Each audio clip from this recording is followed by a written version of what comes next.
আসসালামু আলাইকুম, সবাই কেমন আছেন? আশা করি সবাই ভালো আছেন। সকাল সকাল চলে আসলাম রান্না করে। আজকে তেলাপিয়া মাছ রান্না করবো। মাছগুলো ভেজে নিচ্ছি ভালো করে। ভাজা হয়ে গেলে টমেটো দিয়ে ভুনা করবো মাছগুলো। মাছগুলো ভাজা হয়ে গেছে, একদম মচমচা করে ভেজে নিয়েছি যেহেতু ভুনা করবো। আর এখানে আমি পেঁয়াজ দিয়েছি, পেঁয়াজগুলো ভাজা হয়ে গেছে। এখন দিয়ে দেবো মশলা।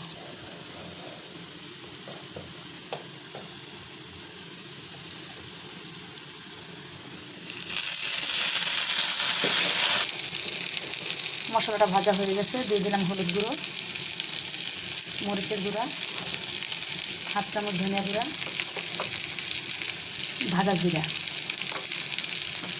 এবার দিয়ে দেবো অল্প করে পানি,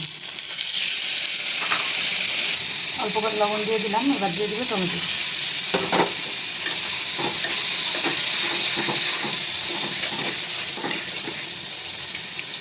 টমেটো দিয়ে অল্প করে পানি দিয়ে দেবো, সিদ্ধ হয়ে মাছ দিয়ে দেবো।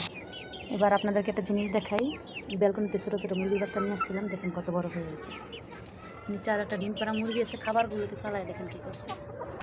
মুরগি দেখতে দেখতে দেখি আমার মশলাটা হয়ে গেছে, দেখতেই পাচ্ছেন ঘন হয়ে গেছে, টমেটোটা সিদ্ধ হয়ে গেছে।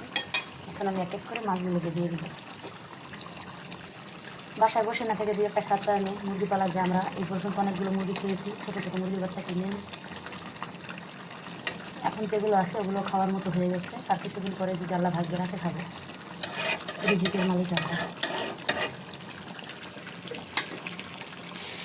মাছ একদমই রেডি, যেহেতু তেল উঠে গেছে আর বেশি ভাজা ভাজা করবো না। এবার অল্প কিছু জিরার গুঁড়ো ছিটিয়ে দিয়ে এবার উঠিয়ে নেবো মাছটাকে।